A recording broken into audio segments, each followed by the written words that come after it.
So these are things, as I said, that don't occur as often as the problems in first, second, and third normal forms, but we still got to be aware that even when we are in third normal form, there are times where there can still be redundancy in our tables. And these are specific cases where we look for redundancy in different types of scenarios. And this is chapter 15 in Connolly and Beck book, so you can read that to make more sense of it. And the first that we're going to see, which is still reasonably common, and sometimes you can go straight into Boyce-Codd normal form, and that will guarantee that you're in first, second, and third normal form. We say that we're in Boyce-Codd normal form if and only if every determinant is a candidate key. So the determinant is the first part of the functional dependency. If we have every determinant of all of the functional dependencies that we have identified are candidate keys, then we are in Boyce-Codd normal form. But if we have some determinants, which are not primary keys, but candidate keys, okay, we're looking at candidate keys, which are any minimum combination of attributes that identify the tuple uniquely, from which one of them will be identified as the primary key, but we can have more than one candidate key. So providing our determinants are all candidate keys, we are in Boyce-Codd normal form. However, if we have determinants that are not candidate keys, then we might be in third normal form, but not in Boyce-Codd normal form. And there might still be slight problems with redundancy there. So if we have that, then we need to, again, decompose the larger relationship by using this decomposition with the relational algebra projection to make smaller tables where we send those attributes that are dependent on non-candidate keys to a separate table. Now, if you are in third normal form, this is only going to be a problem if you have multiple candidate keys that overlap in some attribute. So if you are in third normal form and you don't have multiple candidate keys, or you don't have composite multiple candidate keys that overlap, you are already in Boyce-Codd normal form. So if you're asked, is a particular relation in Boyce-Codd normal form? If you know it is in third normal form, and you don't have multiple candidate keys that overlap, then you're already also in Boyce-Codd normal form. You're not going to have the problem.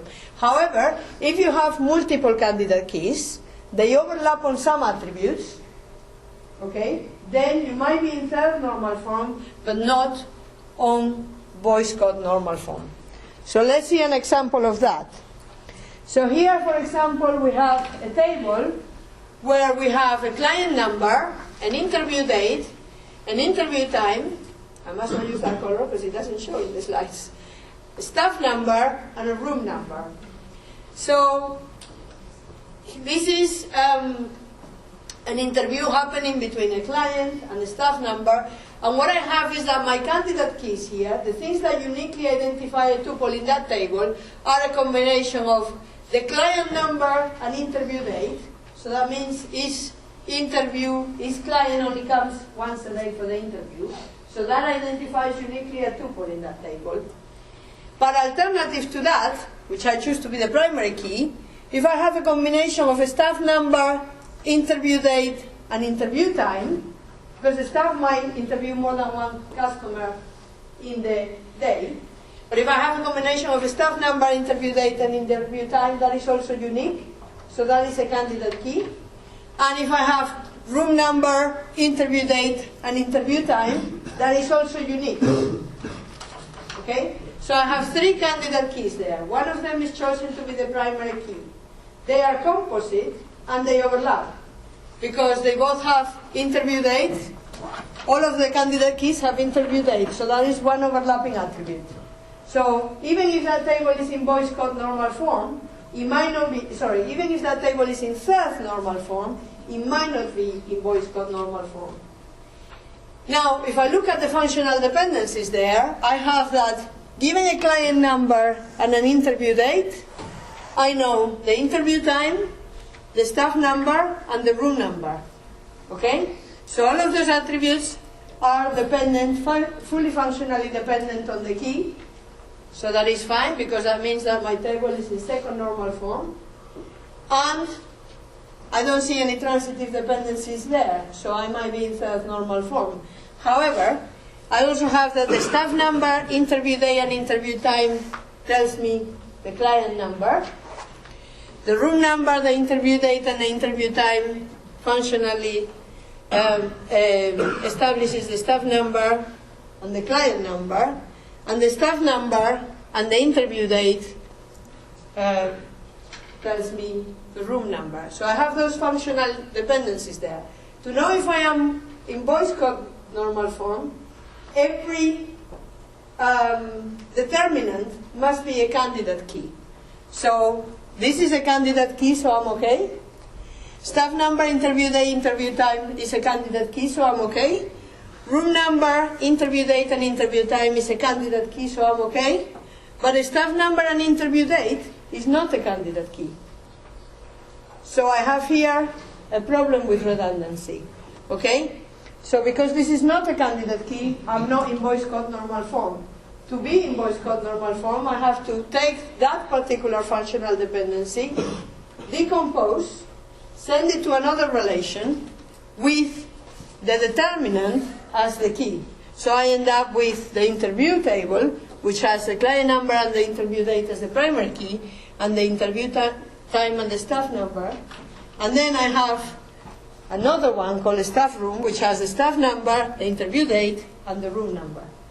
Because in this scenario, the staff number in a given date is allocated to a room.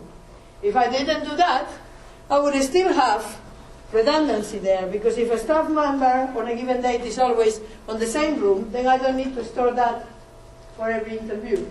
Okay, so I have redundancy there, and I'm dealing with it. So remember that if you're in third normal form, if you don't have composite candidate keys that overlap, you're already in Boyce Codd normal form. The only time that you might be in third normal form and not in Boyce Codd normal form is if you can identify multiple candidate keys which are composite and overlap. If you can identify that, then you've got to make sure that every candidate, every determinant is a candidate key. And if not, you need to decompose. So that is Boyce Codd normal form. I think that is another example there. So there I have, let's say that I have there a booking for a tennis court of some kind, and I have the court number, the start time, the end time, the rate type, and the member flag. And the rate type and the member flag establishes the court. So if I have something like saver and they're a member, then they play in court 1. If I have a saver and they're non-member, they play it in another court, and so on. So that is the way that the data is set. The rate number and the member flag establishes the court. Then the court and the start time give me the end time. So knowing the court and the start time, I know when was the end time. I also know the rate type and the member flag. Okay, so there again I have some candidate keys. My candidate keys there might be the court time, the court and the start time, or the court and the end time, or the rate type and the start time, or the rate type and the end time. All of these things are going to be candidate keys. They are composite and they overlap. So I have to make sure that this is in Boyce Codd normal form, and if it's not, I have to decompose. In this case, this is not a candidate key, but there is a functional dependency there, so I need to remove it and put it in a separate table. So I keep my rate type with the rate type member and the court, and then the booking with the court, the start time, and the end time. Okay? So Boyce Codd normal form, we only really need to look at when we have composite candidate keys that overlap. Otherwise, if we're in that normal form, we're already in Boyce Codd normal form. Then, once we have done Boyce Codd normal form, we have fourth and fifth normal form. Again, these occur rarely, but it's important to be aware of them. So if you see that type of redundancy on the data, you know how to deal with it. So fourth normal form is associated with a slightly different type of dependencies. Now we're not talking about functional dependencies, we're talking about something called multi-value dependencies. And the idea of multi-value dependencies is that you have dependency between attributes. For example, we have A, B, and C. And we have that for a set of values of A, there is a set of values of B. So there is a multi-value dependency between A and B. There is also a multi-value dependency between A and C. But the set of values for B and the set of values for C are unrelated in this case.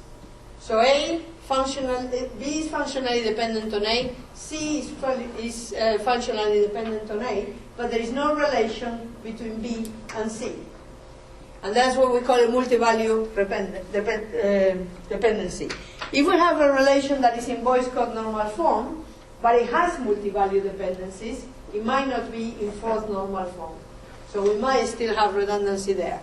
So if we have that, we need to remove the multi-value dependencies as we did before by decomposition.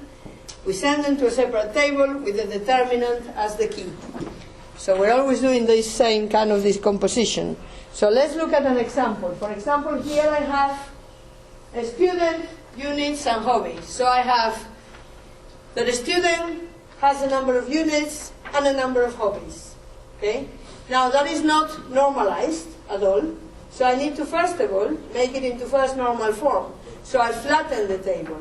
So I have to say, okay, John does Java and music, John, Java, and swimming, John database is music, John database is swimming, because I have to combine every attribute with the other attributes. Okay, so to flatten the table, I have to produce all of that data because I have to combine the student with the units and with the hobbies. So this is now in first normal form. Now the key of this is going to be a combination of the student, the unit, and the hobby, because that's the only unique thing. So I have no other attributes. And that means I must be in second normal form, because I have nothing that is not the primary key attribute, that is not fully functionally dependent on the key. I have no partial dependencies either, because I must be in third normal form. And in fact, since I don't have any composite candidate keys that overlap, I must also be in voice code normal form. However, I have problems with that data because there are multi-value dependencies. So I have to deal with that. So how do I deal with that? Well, I'm going to decompose, because I have the multi-value dependencies there where the unit is associated with the student, the hobby is associated with the student, but there is no relationship between the hobby, the unit, and the hobby. So C is functionally dependent on A, B is functionally dependent on A, but there is no relationship between B and C. So I then decompose my original table for it to be in fourth normal form, and I send the determinant of the functional dependency to a different table. So I end up with a student and unit on one side, and a student and hobby in the other side. And that will be in fourth normal form. So those are examples that don't often occur, but if you have this kind of multi-value dependencies, you've got to be aware that there might still be redundancy there. And then finally, fifth normal form, again, is not as important as the others because it's not something that you're going to encounter, but there are some relations that when we try to decompose them, as we have been doing for all the different normalizations, we cannot do it because of a joint dependency, often the result of a business rule. So if we decompose them, we cannot maintain the business rule that existed in the beginning. And remember that decomposition, to be right, had to have this lossless property. We had to be able to trace all of the data from the decomposed relations, but we also must be able to guarantee the same constraints on the decomposed data as we did on the original data. So this sometimes can be a problem. So if there are joint dependencies, then we might not be able to do the decomposition as we wish. So in order to maintain the business rules, we need to decompose, instead of in two tables, into 3 tables or more. And that is what we call fifth normal form. So let's say that we have something like universities awarding degrees for particular subjects. So we have the university, UEA, awards a BA in music and a PhD in art. And then Oxford awards a PhD in music, and UEA awards a PhD in music. So I have different universities there, different subjects, different degrees. If I wanted to decompose that into two relations, I am going to find that I need a three-way split in order to maintain the same data as I have. Because if I do a two-way split, I end up with invalid data. I end up with something like a BA in music for Oxford, which is not in the real business world. So I cannot maintain that business rule. So if I look at something like this, if I wanted to decompose the data into two, and I had the university and the subject in one side, and the subject and the degree in the other, when I reconstruct the original table, I end up with the UEA Music BA, UEA Arts PhD, Oxford Music PhD, but also Oxford Music BA. This didn't exist in the original data, so I'm breaking the business rule. So in order to be able to get the right data from the decomposition, I decompose it into three. And then I have another table which has the university and the degree that they award.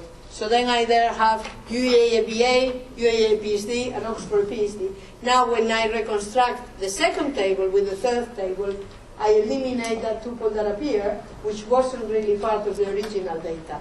So fifth normal form is just about how to decompose data where you have to maintain a business rule like that. Now, we've spent the whole data lecture talking about normalization and how to have normalized relations is a positive thing because we decrease the amount of redundancy in the data, we have minimal attributes in the design, and so on. So generally, you always try to have normalized relations, and that is a good design. However, when we go to the physical design, when we start looking at the considerations of using the database and the efficiency of the use, sometimes we have to denormalize in order to get better performance. But this is something that we do after we have designed our database as a fully normalized database. What happens is that sometimes we find that if we normalize the data completely, the performance might be an issue because we have to join small tables together. So that creates further work for the database, and sometimes it might not be, from a performance point of view, the best thing to do. So when we come to the physical design, having normalized our database, we consider whether we should denormalize some of the data in order to introduce efficiency. And that is what they call usage refinement. So we do that looking at the usage statistics and how the tables are going to be used. And we only do it if the performance of the system is unsatisfactory. So we have a fully normalized database, but we're finding that there are issues with performance. We want to fine-tune the performance. And sometimes to do that, we have to denormalize certain things, because when we normalize all the way, we might find that we end up joining small tables, and the join carries quite a lot of burden in terms of performance. So sometimes we find that we have to, because of usage constraints and performance constraints, denormalize. So, for example, let's say that we went on to a normalization in where we have a branch, and we have a branch number, the street, the postcode, and the manager staff number, and we know that a postcode is associated with a particular city, so we've normalized that to that point. Now, when we use this, we're going to find that most of the queries that we do for a postcode are going to involve the rest of the branch. So we're going to have to join the data all the time to perform the query. So in that case, we might find that even though this is a normalized design, putting together the postcode with the branch may be more efficient from the point of view of data usage. So there are times where, having normalized the database completely, we allow a degree of denormalization in usage to make the data access more efficient. But we first normalize, and then we consider this as part of the physical design, if in usage we are finding performance issues with the data. Otherwise, we stay with the normalized database. So, having done that, let's go through this question, and then we might even get a little bit of a break, because we finished early today. So, there is another little example. Is that in first normal form? No, because we have repeating groups. So how do we normalize it?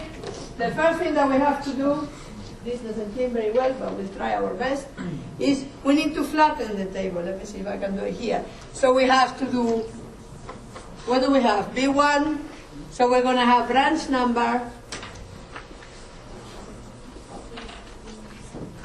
then branch name. If you are as short as me, they should put the boards lower because I wasted. This is a problem. I am vertically challenged. And what is worse, I cannot wear heels because I broke my leg and I have a lot of metal in my ankle. I am bionic as well. So I can't even kind of like wear heels to get any higher. Right. So how do we flatten that table? What do we need to have? So we have to have B1, Norwich, and then Jones, and then Green, yeah? What is going to be the next tuple? B1 Norwich Smith Brown. B1 Norwich, Smith Brown. And the next tuple? No. Because you've disregarded the fact that, what about the staff number and customer name, which are unrelated? It's a bit like the example that we saw before. You've got to combine, in that case, every staff name with every customer name, because you don't know. It's like the hobby and the other example that we saw before. So to flatten that table, we need to have B1 Norwich, and then we will have to have Jones and Brown, and then we will have to have B1 Norwich,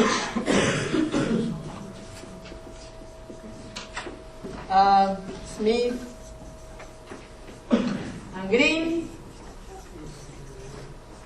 and so on. Okay? Because we got no way of knowing whether Jones relate to Green or Jones relate to Brown in a tuple. There is no relationship that we can see between the staff name and the customer name. So to flatten the table, we have to do it like that. Now, what will be the key in that particular relation? Is that the key? No, because it's not unique. So branch name alone isn't going to be unique. What is the key? Staff name and customer name? Yeah, I think we need the three. To make it unique, we need a combination of branch name, staff name, and customer name. So that is now in first normal form, because we have flattened it. What are the functional dependencies there? Functional dependencies. What is branch name dependent on? Branch number. So we have one dependency there that says branch number, branch name, and the other attributes are key attributes. So, unfortunately, that is a partial dependency. So how do I get to second normal form? Is that in second normal form, that table? No, because I have a partial dependency. So how do I make it into second normal form? Decompose. So I take away that functional dependency, and the determinant becomes the key. So I now need two. One which is going to have the branch number and the branch name. And that is going to be the key. And then I have my other relation, which is going to have the branch number, the staff name, and the customer name.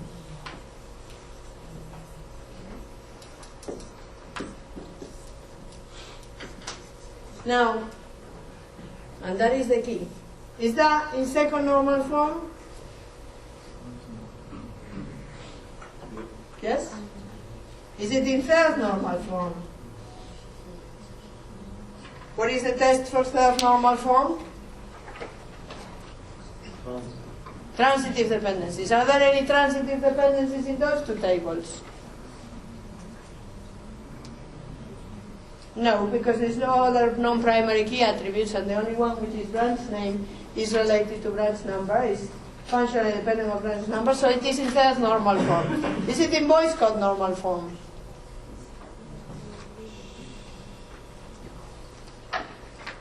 What do we have to test for Boyce Codd normal form? We are in third normal form. What do we test? Boyce Codd normal form. If we are in third normal form, when is there a problem? If we have multiple composite keys. Do we have multiple composite keys that overlap in this table? No. In this table?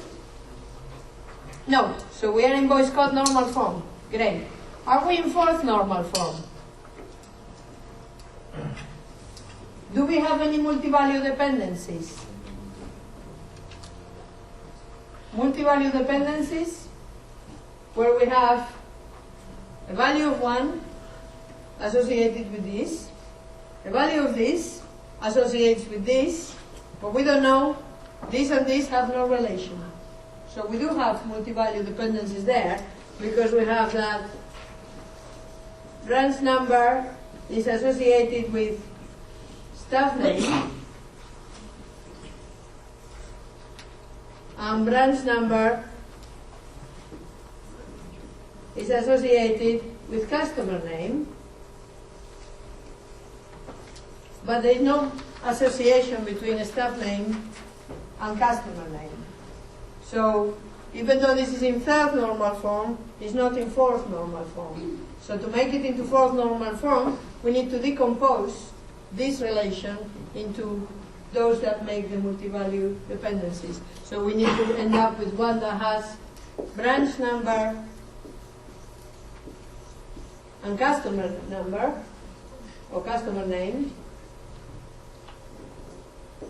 and then another one that has branch number and staff name. And then we have dealt with the multi-value dependencies. And now we're in fourth normal form.